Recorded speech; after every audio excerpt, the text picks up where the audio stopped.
Do you know tie का invention क्यों हुआ था?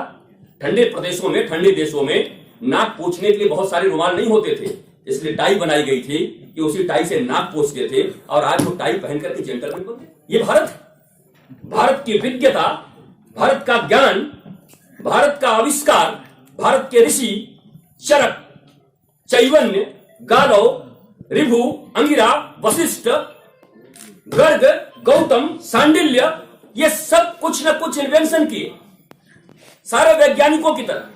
लेकिन आज इनको पोंगा बता दिया। किसी चीज का खोज, किसी दवाई की खोज, उसको विज्ञान कहते हैं। पर कितनी चतुराई से, चालाकी से विदेशियों ने भारत की संस्कृति के ऊपर और धर्म के ऊपर कुठाराघात किया कि हमारे नन्हे मुन्ने बच्चों के मन में यह भर दिया कि विज्ञान, वैज्ञानिक, साइंटिफिक होना अच्छा है, पर धार्मिक होना पोंगा पंडित का काम है। जबकि विज्ञान धर्म का एक अंग है। स्पिरिचुअलिज्म का अर्थ होता है, स्पिरिचुअलिज्म शब्द बना है स्पिरिट से। स्पिरिट का अर्थ होता है उत्साह, उमंग, आनंद, प्रेम। अब बताओ, जो शब्द ही स्पिरिट से बना है, उस स्पिरिचुअलिज्म को आप पोंगा पंथी कहोगे, पोंगा पंडित कहोगे?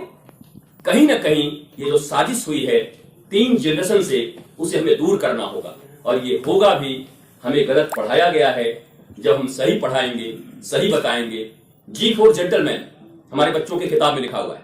वो जेंटलमैन क्या है? एक टोपी पहना हुआ आदमी है, coat, pant and tie. Do you know tie का इन्वेंशन क्यों हुआ था? ठंडे प्रदेशों में, ठंडे देशों में नाक पोंछने के लिए बहुत सारे रुमाल नहीं होते थे, इसलिए टाई बनाई गई थी कि उसी टाई से नाक पोंछते थे और आज वो टाई पहन करके जेंटलमैन बन गए। ये भारत है। भारत की विज्ञता, भारत का ज्ञान, भारत का आविष्कार, भारत के ऋषि चरक, चैवन्य, गालव, ऋभु, अंगिरा, वशिष्ठ, गर्ग, गौतम, सांडिल्य, ये सब कुछ न कुछ इन्वेंशन किए, सारे वैज्ञानिकों की तरह। लेकिन आज इनको पोंगा बता दिया, क्योंकि भारत की संस्कृति के ऊपर जब तक कुठाराघात नहीं होगी, तब तक भारत को गुलाम बनाए रखना असंभव होगा। पहले तो 85,000 बुक जलाए गए आपके नालंदा में, पर श्रुत था, तब तक लोगों को याद रहते थे, फिर से लिखा गया।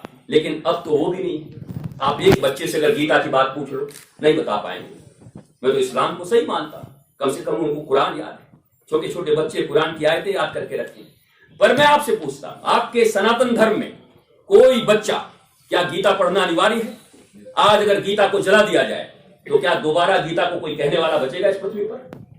मेरा नाम रितेश्वर, श्रीधाम वृंदावन।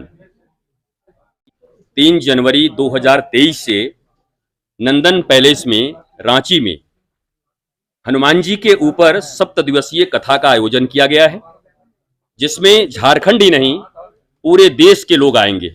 एक एक दिन करके जाने माने लोग भी आएंगे, जनता भी आएगी, और यह संस्कार और शुभ के ऊपर प्रसारित भी होगा। पूरी दुनिया के लोग इसे लाइव भी देख सकते हैं।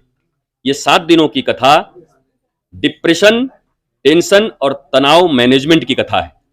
यह हम कैसे तनाव से मुक्त रह सकते हैं, हनुमान जी हमें क्या बताते हैं।